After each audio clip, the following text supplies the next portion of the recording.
નમસ્તે વિદ્યાર્થી મિત્રો, આજનો નેક્સ્ટ ટોપિક છે આપણો એમાઇનના રાસાયણિક ગુણધર્મ. પોઈન્ટ નંબર 2, એમાઇન સંયોજનોનું આલ્કાઇલેશનની પ્રક્રિયા. હવે આ જે આલ્કાઇલેશનની પ્રક્રિયા આપી છે એ પ્રક્રિયા મોટાભાગે કાર્બનિક પરિવર્તનોમાં આપણને ખૂબ ઉપયોગી થઈ પડે એવી છે. જોઈએ ચલો, સૌથી પહેલાં કીધું છે આલ્કાઇલેશન. આલ્કાઇલેશન કોને કહી શકાય? તો આલ્કાઇલ સમૂહનું ઉમેરાવું, જેને આપણે આલ્કાઇલેશન તરીકે નામ આપીએ છીએ.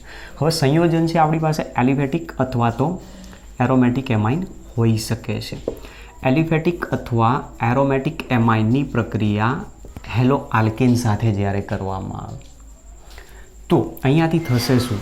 હેલોજન ઉપર અંશતઃ ઋણ વીજભાર આવે છે, કાર્બન ઉપર અંશતઃ ધન વીજભાર, જેના કારણે આ નાઇટ્રોજન કેન્દ્રાનુરાગી પ્રક્રિયક તરીકે વર્તી કેન્દ્રાનુરાગી વિસ્થાપન પ્રક્રિયા અપાવશે. આ અહીંયાથી હેલોજન X માઇનસ તરીકે દૂર થાય અને અહીંયાથી એક છૂટો પડશે H પ્લસ આયન, તો મતલબ માઇનસ HX, અને એમાંથી સંયોજન બનાવશે RNH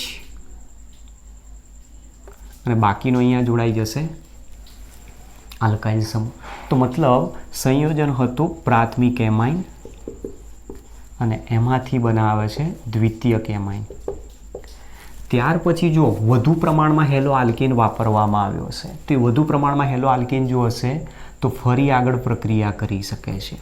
તો ફરીથી આ નાઇટ્રોજન આની સાથે બંધ બનાવશે, X માઇનસ દૂર થશે, અહીંયાથી એસિડિક પ્રોટોન દૂર થાય, માઇનસ HX, સંયોજન આપશે RNR. નાઇટ્રોજન ઉપર લોન પેર પાછી આવશે તો એના દ્વારા બનાવશે આમાંથી 3 ડિગ્રી એમાઇન બનાવે છે. હવે આ 3 ડિગ્રી એમાઇન જો હજુ આલ્કાઇલ હેલાઇડ સાથે આગળ પ્રક્રિયા આપે તો આને ઇલેક્ટ્રોનની જરૂર છે, નાઇટ્રોજન ઉપર જાય છે, જેના કારણે RNR અને અહીંયા આવે છે R, અને નાઇટ્રોજન ઉપરથી ઇલેક્ટ્રોન પેર ઓપરેટ, એના ઉપર ચાર્જ આવ્યો પ્લસ, અને એની સાથે જોડાયેલો રહેશે X માઇનસ, અને આ રીતે ચતુર્થક એમોનિયમ ક્ષાર તરીકે સંયોજનો બનાવતા હોય છે. તો મતલબ તમે જોઈ શકો છો અહીંયા કોઈ પણ પ્રાથમિક એમાઇન આપેલો હોય, એલિફેટિક અથવા તો એરોમેટિક પણ હોઈ શકે છે. તમે એલિફેટિક અથવા એરોમેટિક એમાઇનનો યુઝ કરી શકો છો અને એના દ્વારા જ્યારે પ્રક્રિયા થતી હોય તો એ સંયોજન દ્વિતીયક, તૃતીયક અને ચતુર્થક એમોનિયમ ક્ષારમાં પણ રૂપાંતરિત થઈ શકે. પણ ક્યારે? વધુ પ્રમાણમાં જો હેલો આલ્કેન આપ્યો હશે તો. ઉદાહરણથી સમજીએ. જુઓ, દાખલા તરીકે એક્ઝામ્પલ, ઉદાહરણ છે આપણી પાસે કોઈક એલિફેટિક એમાઇન લઉં છું, મિથેન એમાઇન.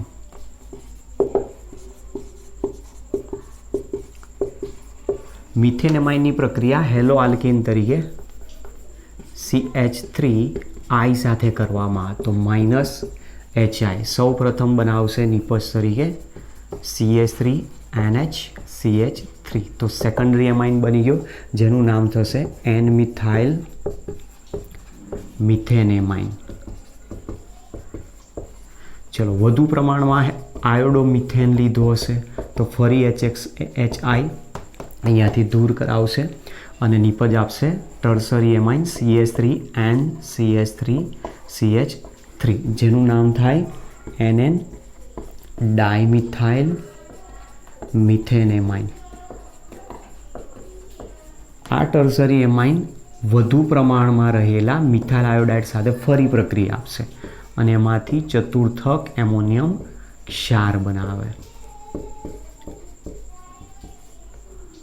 અહીંયા પ્લસ ચાર્જ આવશે, અહીંયા આવશે માઇનસ, જેને આપણે નામ આપી દઈશું ચતુર્થક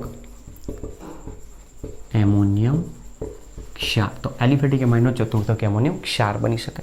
ધારી લો કે આની જગ્યાએ એરોમેટિક એમાઇન વાપર્યો હોય, એરોમેટિક એમાઇન તરીકે એનિલિન.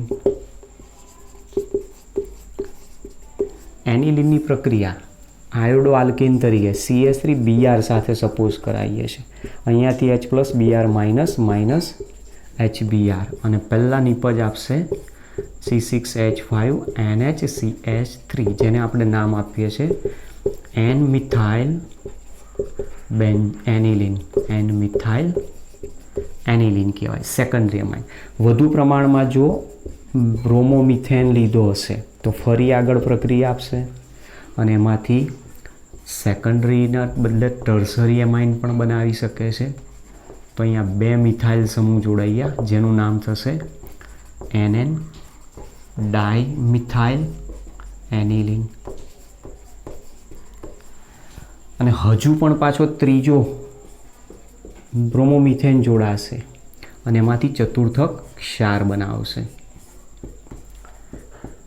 NCH3CH3CH3 અને અહીંયા ચાર્જ આવશે પ્લસ અને એની સાથે જોડાશે Br માઇનસ જેને નામ આપીશું ચતુર્થક એમોનિયમ ક્ષાર. તો તમે જોઈ શકો છો આ રીતે પ્રક્રિયા તમને આપેલી છે એલિફેટિક અથવા તો એરોમેટિક પ્રાથમિક એમાઇનની પ્રક્રિયા જ્યારે હેલો આલ્કેન સાથે કરવામાં આવે તો એ દ્વિતીયક એમાઇન બનાવી શકે છે. પણ જો વધુ પ્રમાણમાં હેલો આલ્કેન લેવામાં આવેલા હશે તો દ્વિતીયકના બદલે તૃતીયકના બદલે ચતુર્થક એમોનિયમ ક્ષાર પણ બની શકે છે. તો આ એક સેકન્ડ નંબર. ચલો ત્યાર પછી નંબર 3 એમાઇનનું એસાઇલેશન. અલગ અલગ પ્રકારની બધી પ્રક્રિયાઓ આપી છે. દરેક પ્રક્રિયામાં કોને કઈ રીતે ઓળખવી, કઈ નિપજ મળે છે એ જ બધું તમારે ખાસ ધ્યાન રાખવાનું છે. કાર્બનિક પરિવર્તનો આમાંથી બહુ જ અગત્યના છે.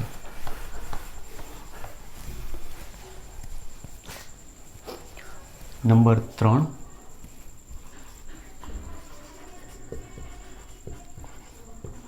એમાઇનનું એસાઇલેશન. અને સાથે સાથે અહીંયા હું લઈ લઉં છું બીજી પણ એક પ્રક્રિયા છે જેને બેન્ઝોઇલેશન પણ કહેવાય. હવે આવું ક્યારે કહી શકાય કે જો એમાઇનમાં આલ્કાઇલેશન એટલે આલ્કાઇલ સમૂહ જોડાય અને એસાઇલેશન એટલે એસાઇલ સમૂહ. જો એમાઇનમાં એસાઇલ સમૂહ, હવે એસાઇલ સમૂહ હોય તો એ RCO સ્વરૂપે આપેલો હોય. એસાઇલ સમૂહ દ્વારા વિસ્થાપન પ્રક્રિયા થઈને જોડાય તો તેને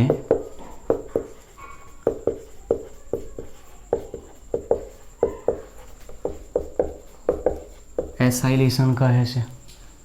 અને જો બેન્ઝોઇલ સમૂહ જોડાય તો એને બેન્ઝોઇલેશન કહે. બેન્ઝોઇલેશનમાં અહીંયા C6H5 બેન્ઝીન રિંગ આવશે. ચલો સૌથી પહેલાં આની જનરલ રિએક્શન લઈએ. પહેલાં તો હવે જે પ્રક્રિયા બતાવવાની છે આપણે એમાઇન સંયોજન છે RNH પ્રાથમિક એમાઇન છે. આ જે પ્રક્રિયા આપી છે જેની પાસે એસિડિક પ્રોટોન હોય એ સંયોજનો જ આપી શકે. મતલબ પ્રાથમિક અને દ્વિતીયક એમાઇન સંયોજન. પ્રાથમિક અને દ્વિતીયક એમાઇનની એસાઇલ આયન ધરાવતા એસિડ ક્લોરાઇડ અથવા એસિડ એનહાઇડ્રાઇડ સાથે પ્રક્રિયા કરવામાં પ્રાથમિક અને દ્વિતીયક એલિફેટિક અથવા એરોમેટિક એમાઇનની એસિડ ક્લોરાઇડ અથવા એસિડ એનહાઇડ્રાઇડ સાથે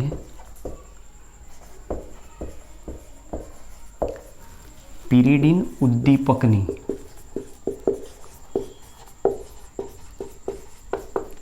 હાજરીમાં પ્રક્રિયા કરતા અનુક્રમે અથવા તો પછી પ્રક્રિયા કરતા એમાઇડ સંયોજન આપે તો આ જે પ્રક્રિયા થશે એને કહેવાશે એમાઇનનું એસાઇલેશન.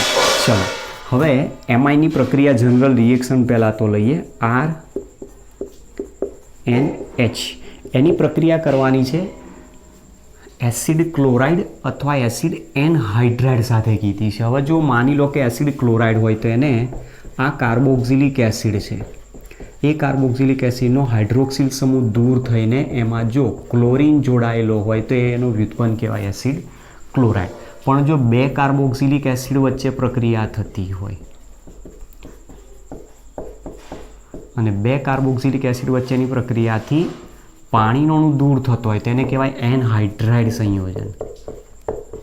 તો એનહાઇડ્રાઇડ સંયોજન આ રીતે દર્શાવતું હોય. તો આ એસિડ ક્લોરાઇડ છે, આ એસિડ એનહાઇડ્રાઇડ કહેવામાં આવે. જો અહીંયા CH3 મૂકી દઈએ તો CH3COOH એટલે એને કહેવાશે એસિટિક એસિડ. અહીંયા CH3 આવશે તો નામ થશે એનું એસિટાઇલ ક્લોરાઇડ. ઈક એસિડ કાઢીને આઇલ ક્લોરાઇડ જોડી દો અને એ જ પ્રમાણે જો IUPAC નામ લખો તો ઈક એસિડ કાઢીને ઓઇલ ક્લોરાઇડ જોડો. IUPAC નામ થાય છે ઇથેનોઇક એસિડ, આનું CH3COOH.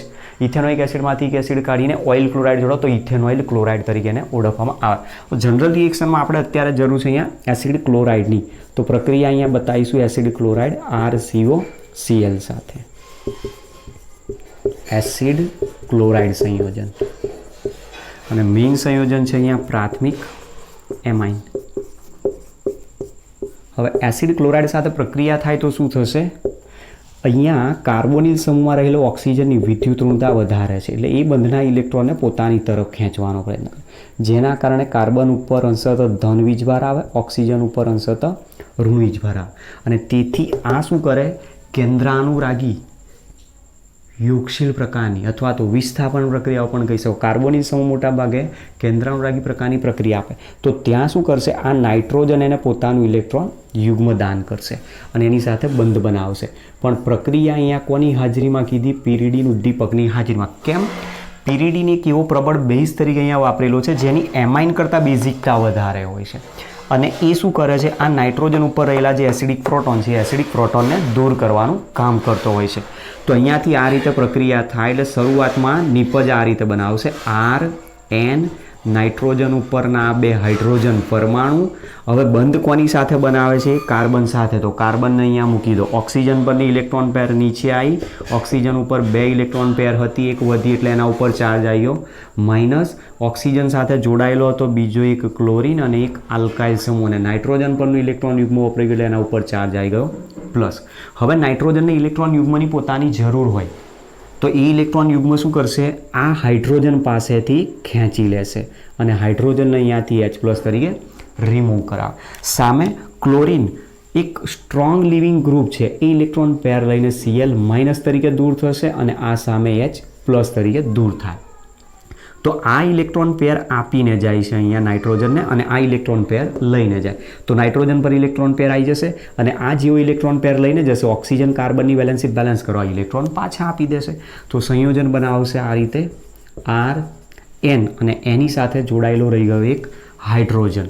બાકીનો ભાગ છે અહીંયા C+O અને R. તો તમે જુઓ, આને હટાવી દો તો RCONH2 કહેવાય, તો એ પ્રાથમિક એમાઇડ. અને અત્યારે હવે સેકન્ડરી એમાઇડ બનાવે છે, તો મતલબ અહીંયા બનાવ્યો દ્વિતીયક એમાઇડ સંયોજન બનાવતો હોય છે. તો એક આ રીતની આપણી પાસે રિએક્શન આપી, જે પ્રક્રિયામાં એમાઇન સંયોજનમાં એસાઇલ સમૂહ દાખલ થયો છે, તમે જોઈ શકો છો. જો અને એસાઇલ સમૂહ એમાઇનમાં ઉમેરાતો હોવાથી જ આ પ્રક્રિયાનું નામ આપેલું છે એસાઇલેશન કહેવાય છે. ચલો એક્ઝામ્પલ પરથી સમજવાનો પ્રયત્ન કરીએ.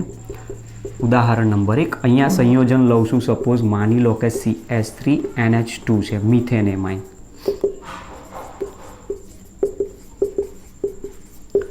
મિથેન એમાઇનની પ્રક્રિયા એસિટાઇલ ક્લોરાઇડ સાથે કરવામાં RCOCl, જેને આપણે કહીએ છીએ એસિટાઇલ ક્લોરાઇડ, અથવા IUPAC નામ થાય ઇથેનોઇલ ક્લોરાઇડ. ઇથેનોઇલ ક્લોરાઇડ પિરિડીન ઉદ્દીપકની હાજરીમાં પ્રક્રિયા એઝ ઇટ ઇઝ જે પ્રમાણે મિકેનિઝમ બતાવી છે એ જ રીતે પ્રક્રિયા. આ ઇલેક્ટ્રોન પેર ઓક્સિજન ઉપર જાય, ઓક્સિજન પર અંશતઃ ઋણ વીજભાર, કાર્બન ઉપર અંશતઃ ધન વીજભાર. તો નાઇટ્રોજન શું કરશે? કાર્બનને ઇલેક્ટ્રોન પેર દાન કરશે એટલે મધ્યવર્તી સંયોજન આપશે CH3N, 2 હાઇડ્રોજન, નાઇટ્રોજન અને કાર્બન સાથે બંધ બનાવ્યો એટલે ઇલેક્ટ્રોન પેર ઉપર એના ઉપર ચાર્જ આવ્યો પ્લસ. એની સાથે જોડાયેલો છે ઓક્સિજન, જેના ઉપર એક લોન પેર ટ્રાન્સફર થઈ એટલે એના ઉપર ચાર્જ આવ્યો માઇનસ. અને એની સાથે જોડાયેલો છે એક Cl અને બીજો એક જોડાયેલો છે CH3. ત્યાર પછી શું થશે? નાઇટ્રોજનને ઇલેક્ટ્રોન પેરની જરૂર છે, આ ઇલેક્ટ્રોન પેર આપી દેશે તો અહીંયાથી H+ પ્લસ તરીકે રિમૂવ થાય. આ અહીંયાથી લિવિંગ ગ્રુપ Cl માઇનસ તરીકે દૂર થશે. તો મતલબ જેવો અહીંયાથી પણ HCl દૂર થતો હતો એવો એક HCl અહીંયાથી પણ દૂર થશે અને આ ઓક્સિજન ઇલેક્ટ્રોન પેર પાછી કાર્બનને આપીને બંધ બનાવી દેશે અને એના દ્વારા નિપજ આપશે CH3NHCO CH3. તો જુઓ સંયોજન હતું એસિડ ક્લોરાઇડ તરીકે એસિટાઇલ ક્લોરાઇડ અથવા ઇથેનોઇલ ક્લોરાઇડ. અહીંયા OH મૂકી દો તો એ શું બની જાય? Ethanoic acid. ઇથેનોઇક એસિડમાં તમે NH ગોઠવી દો, અહીંયા NH2 CH3CO NH2 મૂકીએ તો એને કહેવાય ઇથેનેમાઇડ અથવા એસિટેમાઇડ. એની સાથે જોડાયેલો છે મિથાઇલ સમ એટલે આનું નામ થશે N મિથાઇલ એસિટેમાઇડ અથવા તો ઇથેનેમાઇડ પણ કહેવાય. N મિથાઇલ એસિટેમાઇડ તરીકે ઓળખવામાં આવે છે. ચલો હવે આવીને આવી જ રિએક્શન સપોઝ માનો કે એરોમેટિક સંયોજન સાથે લેવામાં આવી હોય.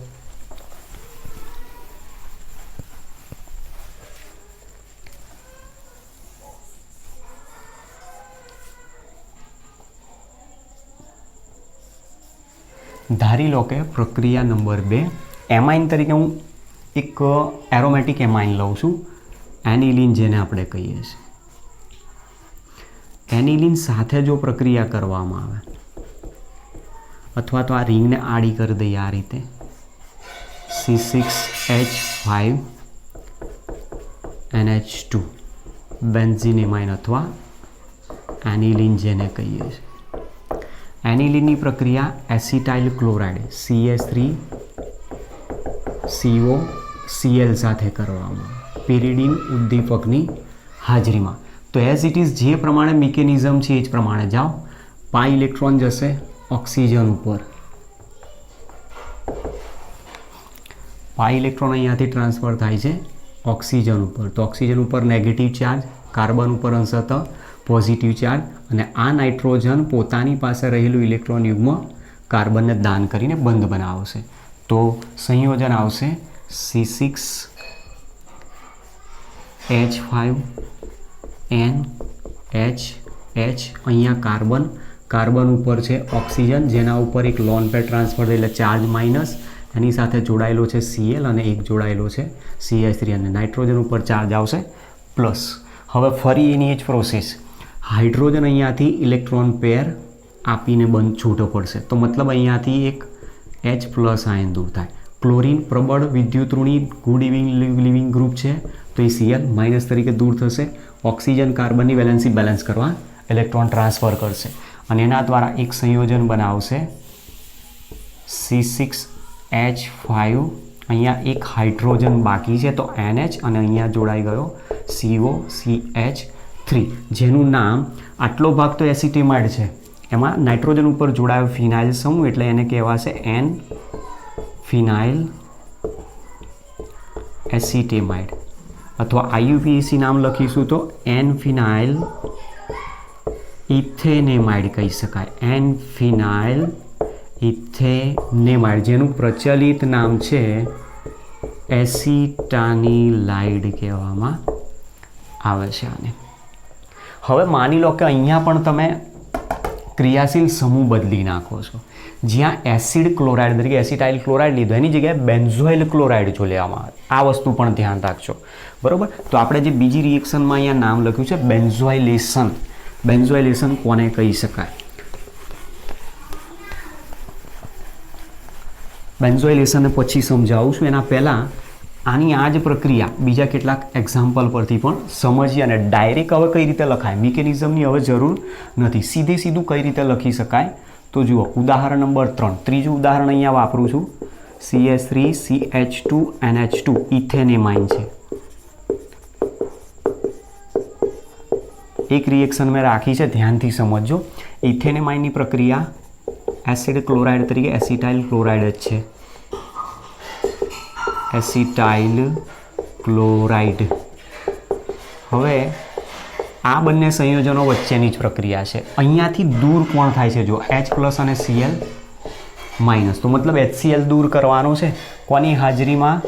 પેરિડીન ઉદ્દીપકની હાજરીમાં. તો અહીંયાથી HClને દૂર કરાવો. એક Cl માઇનસ અહીંયાથી અને એક H પ્લસ અહીંયાથી માઇનસ HCl, બાકીના બંનેને જોઈન્ટ કર્યું એટલે સીધી જ પ્રોડક્ટ મળશે. તો નિપજ આપશે CH3 CH2 NH અને બાકી રહી ગયો એ ભાગ COCH3. તો આ છે ઇથેનેમાઇડ અને એમાં જોડાયો N ઇથાઇલ સમૂહ. તો નામ થશે આનું IUPAC N ઇથાઇલ ઇથેનેમાઇડ. ચલો ઉદાહરણ નંબર 4. ચોથું ઉદાહરણ અહીંયા એનિલીન વાપરું છું, NH2, અને અહીંયા એસિડ ક્લોરાઇડની જગ્યાએ હું એનહાઇડ્રાઇડ મૂકું. સપોઝ માની લો કે સંયોજન તરીકે છે CH3COOCOCH3. અહીંયાથી દૂર કરી દો, આને બંધ તોડી નાખો, એક બંધ અહીંયાથી તોડી નાખો અને H2O જો ઉમેરી દો તો એસિટિક એસિડ પાછો મળે. તો એટલા માટે આને કહેવાય એસિટિક એનહાઇડ્રાઇડ અથવા ઇથેનોઇક એનહાઇડ્રાઇડ પણ કહી શકાય. Ethanoic anhydride. એની પ્રક્રિયા એનિલીન સાથે કરવાની વાત કરીશ. હવે જો એનિલીન સાથે પ્રક્રિયા થાય તો અહીંયાથી બોન્ડ બ્રેક થશે એટલે આ માઇનસ તરીકે દૂર થશે, આ પ્લસ તરીકે દૂર થાય. અહીંયાથી H પ્લસ આયન દૂર થાય જે આ ઓક્સિજન ઉપર જશે પિરિડીન ઉદ્દીપકની હાજરીમાં. તો આટલો ભાગ અહીંયાથી બાય પ્રોડક્ટ છૂટી પડે CH3COO CH3COOH અને આ જે ક્રિયાશીલ સમૂહ છે એ એસાઇલ સમૂહ અહીંયા દાખલ થઈ જાય CH3NH COCH3. તો એસિટાની લાઇડ બનાવે છે. ચલો ઉદાહરણ નંબર 5. માની લો કે આ જ સંયોજનની પ્રક્રિયા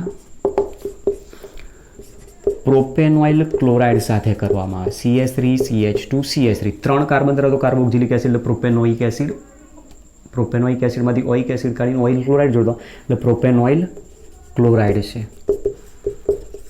પ્રોપેનોઇલ ક્લોરાઇડ. અહીંયાથી HCl દૂર કરાવો, પિરિડીન ઉદ્દીપક માઇનસ HCl. તો પ્રોડક્ટ આપશે C6H5NH CO CH2CH3.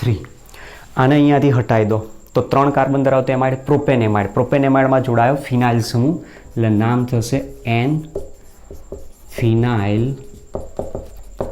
પ્રોપેનેમાઇડ. હવે સપોઝ માની લો કે આ તો બધા પ્રાઇમરી લીધા, જો સેકન્ડરી એમાઇન લીધો હોત તો શું એમાં પણ પોસિબલ છે નિપજ? તો એસિડિક પ્રોટોન હોય તો નિપજ બનાવી શકે છે, એસિડિક પ્રોટોન ના હોય તો નિપજ ના બની શકે. મતલબ સેકન્ડરી એમાઇન જો વાપરવામાં આવે. પ્રક્રિયા નંબર 6. ઉદાહરણ તરીકે CH3NHCH3 અને એની પ્રક્રિયા એસિટાઇલ ક્લોરાઇડ સાથે જ લેવામાં આવે CH3 પિરિડીન ઉદ્દીપકની હાજરીમાં. તો જુઓ અહીંયા આની પાસે એસિડિક પ્રોટોન છે અને આ ક્લોરીન છે અહીંયાથી દૂર કરાવશે માઇનસ HCl. બાકીનો ભાગ જોડી દો તો નિપજ આપશે CH3N CH3 અને બાકીનો ભાગ જે રહ્યો એ COCH3. તો જુઓ આટલો તો એમાઇડ જ છે, પાછો ઇથેનેમાઇડ જ. એ ઇથેનેમાઇડમાં અહીંયા એક CH3 છે, એક CH3 છે, મતલબ 2 NH3 જોડાયા, CH3 જોડાયા. તો N ડાયમિથાઇલ ઇથેનેમાઇડ. તો આ પ્રમાણેની પ્રક્રિયા જે આપેલી છે એ પ્રક્રિયાને શું કહેવાય છે? એસાઇલેશનની પ્રક્રિયા. હવે બેન્ઝોઇલેશન ક્યારે કહેવામાં? તો બેન્ઝોઇલેશનને સમજીએ. જુઓ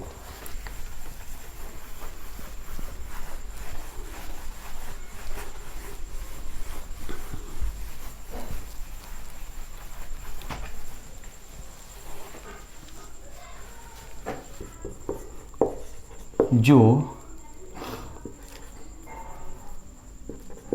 પ્રાથમિક અથવા દ્વિતીયક એમાઇનની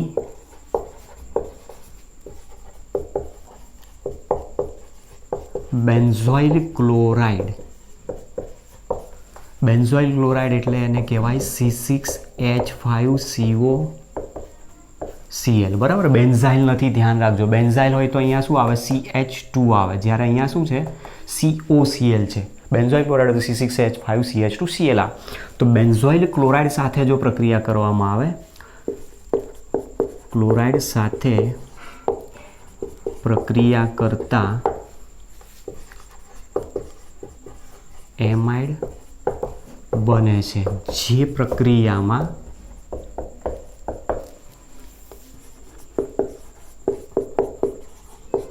બેન્ઝોઇલ સમૂહ દાખલ થતો હોવાથી તેને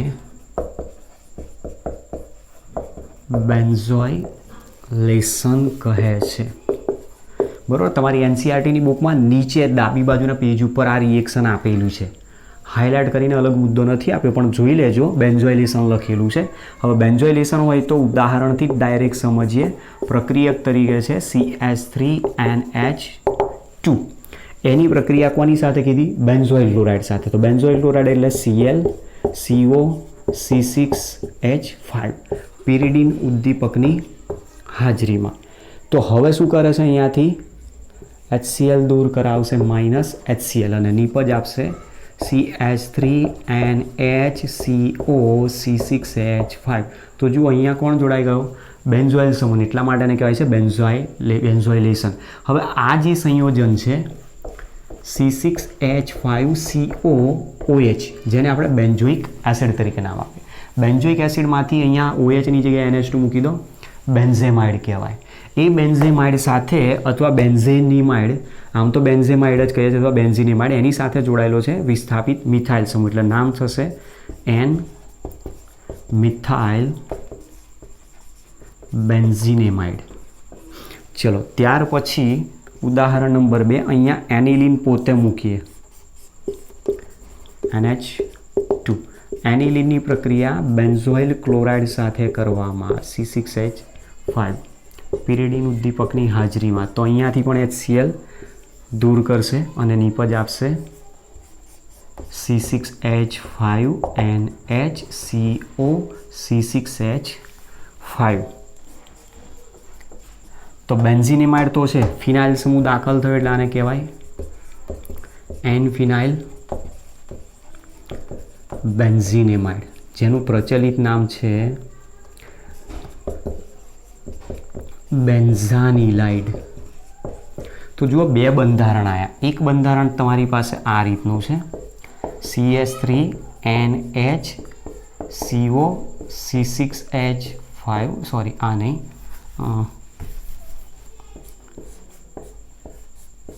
C6H5NHCO CH3.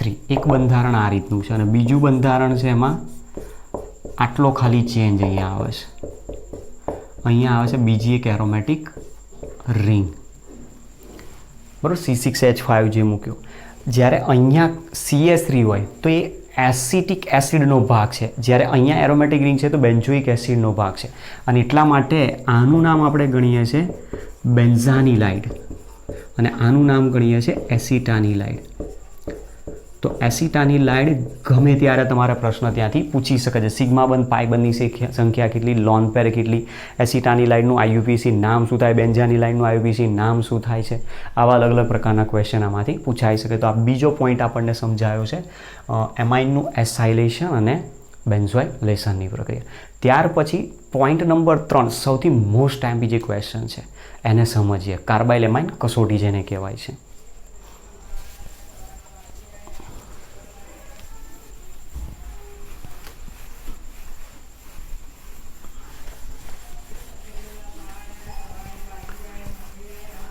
તો આની અંદર તમે જોઈ શકો છો જે બધી પ્રક્રિયાઓ બતાવું છું એ બધી મોસ્ટલી તમારી પ્રેક્ટિસ માટે છે. એક્ઝામની અંદર ક્વેશ્ચન પૂછાય એમાઇનનું એસાઇલેશન સમજાવો, તો એમાઇનના એસાઇલેશનની અંદર તમે એક એલિફેટિક એક એરોમેટિક એમાઇનની એસાઇલેશનની પ્રક્રિયા આપીને ઉદાહરણથી સમજાવી શકો છો.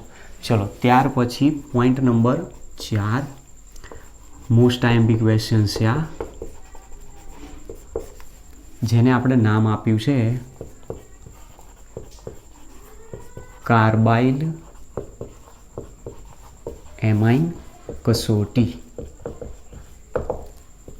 હવે કાર્બાઇલ એમાઇન કસોટી શું છે? કાર્બાઇલ એમાઇન કસોટી એક એપ્લિકેશન બેઝ આધારિત ક્વેશ્ચન છે. આપણી બોર્ડની એક્ઝામમાં જે 10% ક્વેશ્ચન પૂછાતા હોય છે એ એપ્લિકેશન બેઝ આધારિત થિયરી હોય ત્યાંથી પૂછાય. એટલે એક આ સૌથી ઇમ્પોર્ટન્ટ ક્વેશ્ચન આનો કહી શકાય.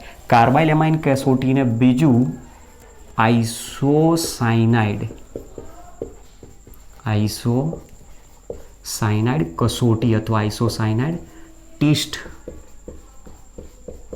તરીકે પણ ઓળખવામાં આવે છે.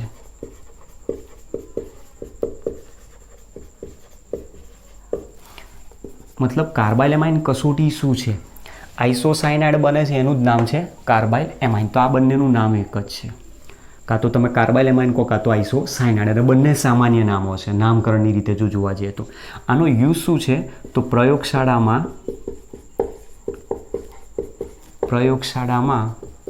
પ્રાથમિક એમાઇનની પરખ માટે વપરાય છે.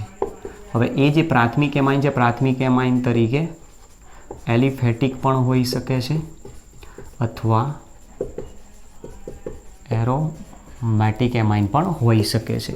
એમાંથી જે કાર્બાઇલ એમાઇન સંયોજન બને છે એ કાર્બાઇલ એમાઇન સંયોજનો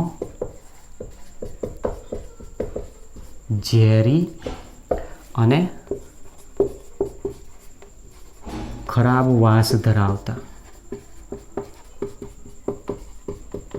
સંયોજનો છે. એટલે લેબોરેટરીની અંદર તમે જ્યારે આ ટેસ્ટ કરશો ત્યારે ટેસ્ટ ટ્યુબમાંથી જે ફ્યુમ્સ બહાર નીકળતી હશે ને એની સ્મેલ જ એટલી અણગમતી ને એટલી ખરાબ હશે, ફાઉલ સ્મેલ જેને કહી શકાય. એ સ્મેલ ઉપરથી તમને અંદાજ આવી જશે કે આપેલું સંયોજન એ આઇસોસાયનાઇડ બનાવ્યો છે, મતલબ કાર્બાઇલ એમાઇન બતાવ્યો. મતલબ જે તમે ટેસ્ટ ટ્યુબમાં પહેલું સંયોજન લીધું એ પોતે શું હતું? એમાઇન હતું. તો મતલબ આ જે કસોટી છે એનો ઉપયોગ શું છે? તો એમાઇનની પરખ માટે તો કહી શકીએ છીએ, સાથે સાથે એમાઇનની વિભેદિત કરતી કસોટી તરીકે વપરાય છે. ઘણા બધા એમસીક્યુ અહીંયાથી પૂછાયેલા છે. આપણી એનસીઆરટીની ટેક્સ્ટ બુકમાં સ્વાધ્યાયમાં પણ ક્વેશ્ચન આપેલો છે. 2 એમાઇન તમને આપી દીધા હશે. હવે એમાઇન તરીકે દાખલા તરીકે મિથેન એમાઇન આપ્યો છે અને બીજો ડાયમિથાઇલ એમાઇન આપ્યો, અને પૂછે કે આને પ્રભેદિત કરતી કસોટી જણાવો. તો મિથેન એમાઇનને પ્રભેદિત કરતી કસોટી, મિથેન એમાઇન પોતે પ્રાથમિક એલિફેટિક એમાઇન છે, તો સીધો કાર્બાઇલ એમાઇન ટેસ્ટ આપી શકે. સેકન્ડરી એમાઇન માટે શું આવે આના પછીના ટોપિકમાં સમજીએ. ચલો જોઈએ. જુઓ આમાં શું કરવાનું છે, સિદ્ધાંત આનો શું છે? તો પ્રાથમિક એલિફેટિક અથવા એરોમેટિક એમાઇનની ક્લોરોફોર્મ સાથે આલ્કલીની હાજરીમાં અથવા આલ્કલી વડે, આલ્કલી તરીકે KOH અથવા NOH, મોટાભાગે KOH નો યુઝ કરે છે, KOH વડે ગરમ કરતા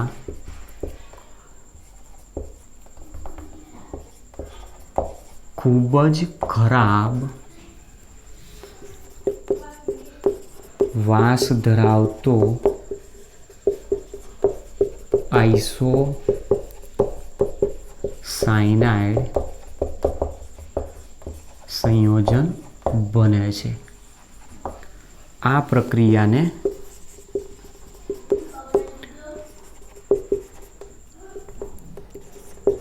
આઇસોસાયનાઇડ કસોટી અથવા કાર્બાઇલ એમાઇન કસોટી કહે છે.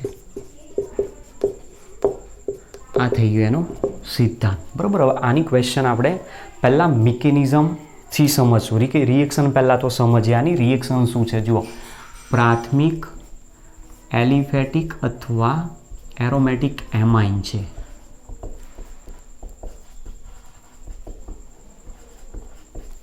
પ્રાથમિક એમાઇન છે આપણે હશે. એ પ્રાથમિક એમાઇનની પ્રક્રિયા કોની સાથે આપવાની કીધી છે? તો ક્લોરોફોર્મ CHCl3 અને બેઝ તરીકે KOH સાથે કરવામાં, એની હાજરીમાં એને ગરમ કરવામાં. તો આપેલું સંયોજન છે એનું રૂપાંતર આઇસોસાયનાઇડમાં થાય છે. હવે આઇસોસાયનાઇડ મતલબ એને કહેવાય N ટ્રિપલ બોન્ડ C ક્રિયાશીલ સમૂહ તરીકે જોડાયેલો હોય તો આઇસોસાયનાઇડ કહેવાય. CN હોય તો સાયનાઇડ કહેવાય. તો આઇસોસાયનાઇડ બનાવે છે તો એમાંથી સંયોજન આપે છે એલિફેટિક અથવા aromatic N triple bond C plus બાકી જે ભાગ રહ્યો એમાંથી KCl અને H2O અણુઓ છૂટા પડી જાય. પ્રક્રિયાને બેલેન્સ કરવી છે તો બેલેન્સ કરવા માટે આ ક્લોરીનને બેલેન્સ કરો તો અહીંયા કેટલા મોલ કરી દેવાના? 3 મોલ. પોટેશિયમને બેલેન્સ કરો તો અહીંયા 3 મોલ. તો H2O પણ કેટલા મોલ થઈ જશે? 3 મોલ થશે. તો આ પ્રમાણેની જે પ્રક્રિયા આપી છે એ પ્રક્રિયાને કહે છે કાર્બાઇલેમાઇન કસોટી. હવે એમાં 3 મોલ KOH બને આઇસોસાયનાઇડ બન્યો તો એ કઈ રીતે બન્યો એને સમજવાનો પ્રયત્ન કરીએ. તો જુઓ એની મિકેનિઝમથી આપણને ખ્યાલ આવશે. મિકેનિઝમ પરીક્ષામાં કોઈ દિવસ લખવાની નથી. પરીક્ષામાં પ્રશ્ન પૂછાય તો 2 માર્ક્સનો પ્રશ્ન આવ્યો. 2 માર્ક્સના પ્રશ્નમાં તમારે શું લખવાનું? તો સૌથી પહેલાં કાર્બાઇલેમાઇન કસોટી કયા નામથી ઓળખાય છે, એનો ઉપયોગ શું છે એને સમજાવી દો. પછી એનો સિદ્ધાંત લખો અથવા ડાયરેક્ટ રિએક્શન લખો. રિએક્શન ઉપરથી એનો સિદ્ધાંત બનાવીને લખી નાખો. પ્રાથમિક એલિફેટિક અથવા એરોમેટિક એમાઇનની ક્લોરોફોર્મ અને આલ્કલી સાથે ગરમ કરતા આઇસોસાયનાઇડ સંયોજન બનાવે છે જે ખૂબ જ ખરાબ વાસ ધરાવતો છે. જે પ્રક્રિયાને આઇસોસાયનાઇડ ટેસ્ટ અથવા તો કાર્બાઇલેમાઇન ટેસ્ટ કહેવામાં આવે છે. હવે આમાંથી બીજું એક JEE નીટમાં એક ક્વેશ્ચન પૂછાય છે. બરાબર, ધ્યાન રાખજો. આ પણ JEE નીટમાં અહીંયાથી પણ ક્વેશ્ચન પૂછાતો હોય છે. કયો ક્વેશ્ચન છે? મોસ્ટ IMP છે, જેની મિકેનિઝમ પરથી આપણને જવાબ મળશે. તો જુઓ સૌથી પહેલાં ક્લોરોફોર્મ આપેલું છે.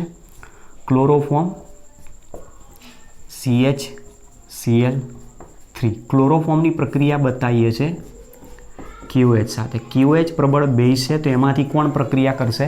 OH minus. હવે ત્યાં થશે શું? OH માઇનસ શું કરશે? આ એસિડિક પ્રોટોન છે.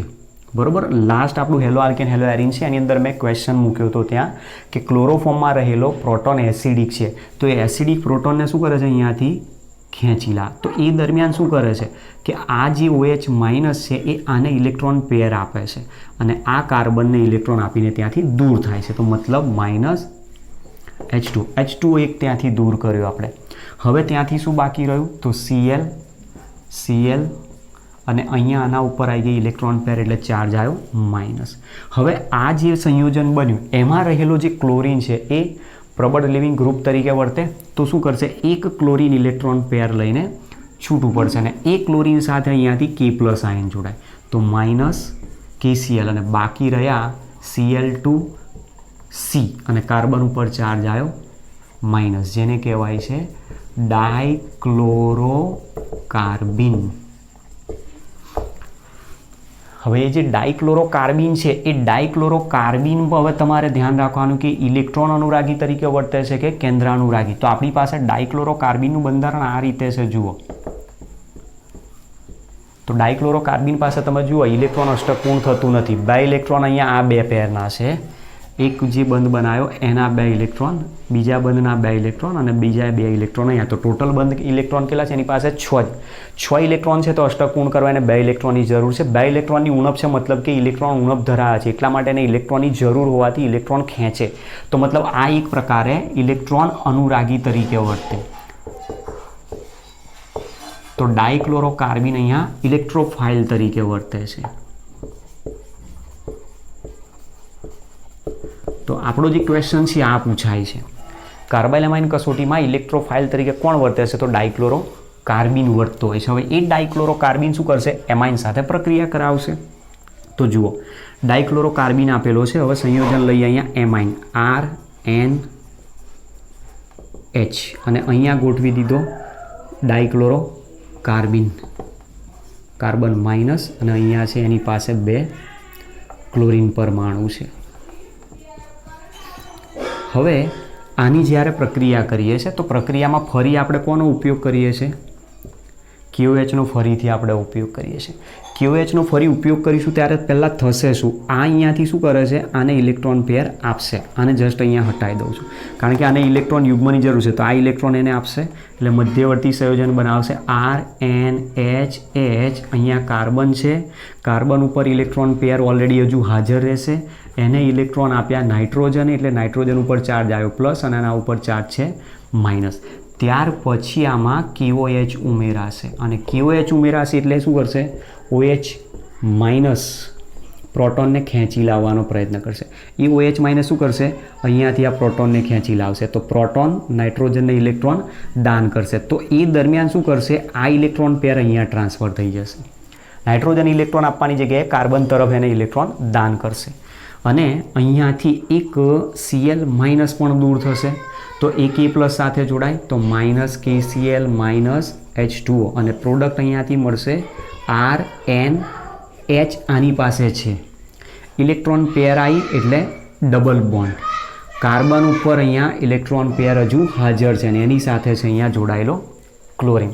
તો જુઓ આ રીતનું એક સંયોજન બન્યું. ફરી પાછો હજુ આગળ પ્રક્રિયા કરશે KOH વડે. ફરીથી KOH પ્રક્રિયા કરશે તો એમાંથી OH માઇનસ આ પ્રોટોનને પાછો ખેંચી લાવશે. એ પ્રોટોનને પાછો ખેંચી લાવશે એટલે એ શું કરશે? જે ઇલેક્ટ્રોન છે, માની લો કે અહીંયા હું હાઇડ્રોજનને મૂકી દઉં છું, આને ખેંચી લાવશે તો આ ઇલેક્ટ્રોન પેર ફરી અહીંયા આ બંધને આપી દે અને આ શું કરશે? ઇલેક્ટ્રોન પેર લઈને ત્યાંથી રિમૂવ થઈ જશે. તો ફરી પાછો માઇનસ KCl માઇનસ H2O અને પ્રોડક્ટ આપે છે RN triple bond C. Sorry, અહીંયા ઇલેક્ટ્રોન પેર નહીં, ચાર્જ શું છે એના ઉપર? પોઝિટિવ ચાર્જ છે. તો N ટ્રિપલ બોન્ડ C અને કાર્બન ઉપર એક ઇલેક્ટ્રોન પેર હજુ બાકી છે. તો કાર્બન ઉપર ચાર્જ આવ્યો માઇનસ, નાઇટ્રોજન ઉપર ચાર્જ છે પ્લસ. અને આ પ્રકારનું જે સંયોજન બન્યું એને આપણે કહીએ છીએ આલ્કાઇલ આઇસો સાયનાઇડ સંયોજન. અને એ જ સંયોજનને આપણે કાર્બાઇલ એમાઇન સંયોજન કહે છે. એટલા માટે આ જે પ્રક્રિયા આપી છે એને કાર્બાઇલ એમાઇન કસોટી તરીકે ઓળખવામાં આવે છે. તો કાર્બાઇલ એમાઇન કસોટીમાં આપણો જે મિકેનિઝમ પરથી જે ક્વેશ્ચન આવે છે આ મોસ્ટ ટાઈમ બી એક ક્વેશ્ચન છે, જેમાંથી શોર્ટ ક્વેશ્ચન જો બનાવવો હોય, MCQ બનાવવો હોય તો આ પણ મૂકી શકીએ છીએ. 2 માર્ક્સમાં ક્વેશ્ચન પૂછાય છે. આની મિકેનિઝમ કોઈ જગ્યાએ તમારે લખવાની આવતી નથી, પણ ક્વેશ્ચન જે પૂછાય છે એને સમજવા માટે જ મેં મિકેનિઝમ આની દર્શાવી છે કે કઈ રીતે આન્સર આવ્યો છે, આઇસોસાયનાઇડ સમૂહ કઈ રીતે બની ગયો અને આનો ક્વેશ્ચન કઈ રીતે જવાબ માંગે. ચલો હવે આને ઉદાહરણથી સમજીએ.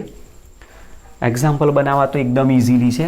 ઇઝીમાં ઇઝી ટ્રીક મેં તમને બતાવેલી છે. એરોમેટિક હોય કે એલિફેટિક એમાઇન હોય, આલ્કાઇલ અથવા તો એરાઇલ સમૂહની જગ્યાએ તમે ક્રિયાશીલ સમૂહ મૂકતા જાઓ અને એનો ઉપયોગ કરીને તમે ઉદાહરણ બનાવતા જાઓ. જેટલા ઉદાહરણ બનાવવા હોય એટલા તમે બનાવી શકો છો. પ્રેક્ટિસ માટે છે. પરીક્ષાની અંદર એક એલિફેટિક માટે લખો, એક એરોમેટિક માટે લખો, 2 ઇનફ છે.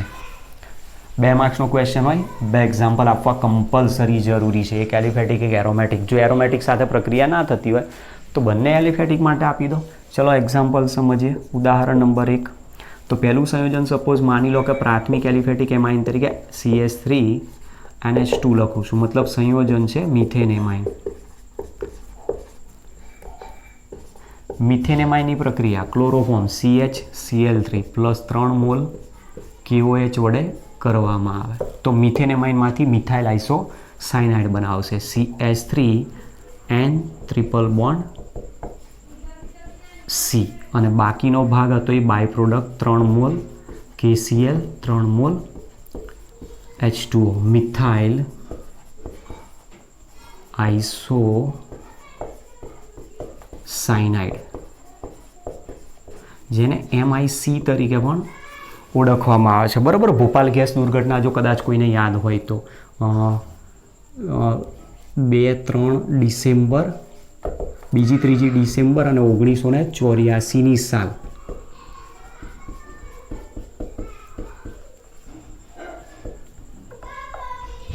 ભોપાલ ગેસ દુર્ઘટના. આ જે ભોપાલ ગેસ દુર્ઘટના થઈ હતી, બરાબર, કાર્બાઇલ એમાઇન બનાવતી જે કંપની હતી એ કંપનીમાં 2 અને 3 ડિસેમ્બર 2 ડિસેમ્બર 1984ની સાલમાં એક ગેસ લિબરેટ થયું, મિથાઇલ આઇસોસાયનાઇડ ગેસ લિબરેટ. બરાબર. બધાનું કહેવું એવું છે કે એનો જે ઓનર હતો એ ઓનરે પોતે આ ભૂલ કરી હતી અંદર પ્લાન્ટમાં જઈને. સાચું જૂઠું શું છે ખબર નથી, હજુ પણ કેસ આનો ચાલુ છે. એ વખતે અંદાજે લગભગ 2 દિવસની અંદર 2 લાખ જેટલા વ્યક્તિઓ આનાથી ઇફેક્ટ થયા હતા અને ઓન ધી સ્પોટ 20,000 તો એક્સપાયર થઈ ગયા હતા. તો અહીંયા જે મિથાઇલ આઇસોસાયનાઇડ છે, મિથાઇલ આઇસોસાયનાઇડ આગળ પ્રક્રિયા કરીને ક્લોરીન સાથે, સલ્ફર ડાયોક્સાઇડ સાથે પ્રક્રિયા કરીને એમાંથી મિથાઇલ આઇસોસાયનેટ બનાવી દે છે. અને એ મિથાઇલ આઇસોસાયનેટ બનવાના કારણે વ્યક્તિઓને ત્યાં ઓન ધી સ્પોટ મૃત થયા હતા અને ઘણા બધાની શરીરની અંદર ઘણી બધી સાઇડ ઇફેક્ટ પણ થઈ હતી. ચલો ઉદાહરણ નંબર 2 લઈએ. CH3CH2NH2 એલિફેટિક એમાઇન તરીકે છે ઇથેન એમાઇન. ઇથેન એમાઇનની પ્રક્રિયા CHCl3 plus 3 mall KOH gives નિપજ આપશે CH3CH2N triple bond C plus 3 KCl plus 3 H2O. ચલો નિપજનું નામ શું લખીશું? ઇથેન એમાઇન હતો, ઇથેન એમાઇનમાંથી બનશે ઇથાઇલ આઇસોસાયનાઇડ અથવા એને ઇથાઇલ કાર્બાઇલ એમાઇન પણ કહી શકાય. Ethyl isocyanide. ઉદાહરણ નંબર 3, એનિલિન લેવામાં આવેલો હોય, બેન્ઝીન એમાઇન જેને કહીએ છીએ. બેન્ઝીન એમાઇનની પ્રક્રિયા chloroform CHCl3 plus 3 mall KOH product આપશે C6H5N triple bond C plus 3 mole KCl plus 3 mole H2O. તો નિપજનું નામ છે ફિનાઇલ આઇસોસાયનાઇડ. હવે અહીંયાથી બોર્ડની એક્ઝામમાં એક ક્વેશ્ચન પૂછાયેલો છે, બરાબર? ક્વેશ્ચન અહીંયા નોટ કરું છું. કાર્બનિક પરિવર્તન માંગ્યું હતું. કાર્બનિક પરિવર્તન આપો. હવે કાર્બનિક પરિવર્તન પણ શું હતું? ક્લોરોબેન્ઝીનમાંથી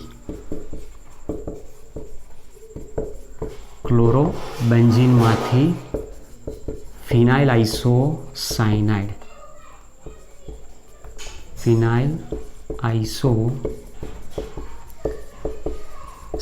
બરાબર? ક્વેશ્ચનને ધ્યાનથી જુઓ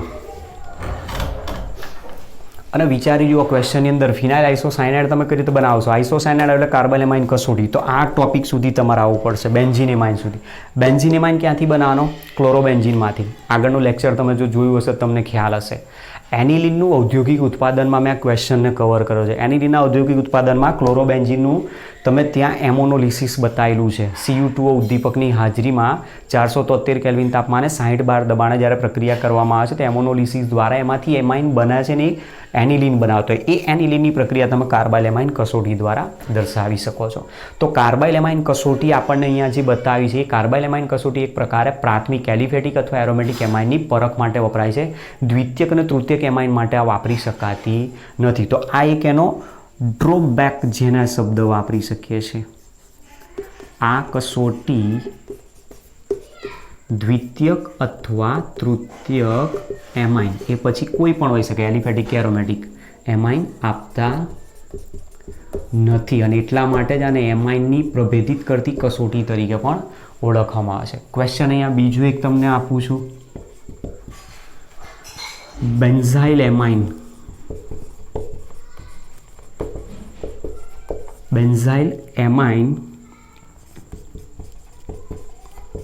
કાર્બાઇલ એમાઇન કસોટી આપી શકે? તમારે જવાબ શોધવાનો છે. બેન્ઝાઇલ એમાઇન શું કાર્બાઇલ એમાઇન કસોટી આપી શકે? બરાબર? જો ક્વેશ્ચન તમે ધ્યાનથી સમજ્યા હોય, આની મિકેનિઝમ ઉપરથી તમને જો ડાયક્લોરોકાર્બિન બને છે એ ઇલેક્ટ્રોફાઇલ છે એ જો તમને ખબર પડી ગઈ હોય તો કોમેન્ટ સેક્શનમાં તમે કોમેન્ટમાં યસ લખી શકો છો. બરાબર? અને સાથે સાથે આ જે ક્વેશ્ચન આપેલો છે બેન્ઝાઇલ એમાઇન કાર્બાઇલ એમાઇન કસોટી આપી શકે છે, તો ત્યાં પણ તમે કોમેન્ટની અંદર જવાબ આપો કે બેન્ઝાઇલ એમાઇન કાર્બાઇલ એમાઇન કસોટી આપે છે તો શા માટે આપી શકે. તો હું માની જઈશ કે તમે જે વસ્તુ મેં તમને શીખવાડી છે તમે ધ્યાનથી સમજ્યા છો. ઓકે, તો આ એક મોસ્ટ આઈએમપી ક્વેશ્ચન આપણને બીજો સમજાયો છે. ત્યાર પછી બીજી એક એમાઇન સંયોજનોને પ્રભેદિત કરતી કસોટી જ છે આપેલી આપણને, નાઇટ્રસ એસિડ સાથેની પ્રક્રિયા. બહુ જ ઇન્ટરેસ્ટિંગ ક્વેશ્ચન આપ્યો છે. જે પણ GEE નીટને લગતો જે ક્વેશ્ચન આપ્યો છે આપણી બુકમાં એક પોઈન્ટ આપી દીધો છે, આપણે આખો પોઈન્ટ સમજવાનો છે. બરાબર? ચલો જોઈએ.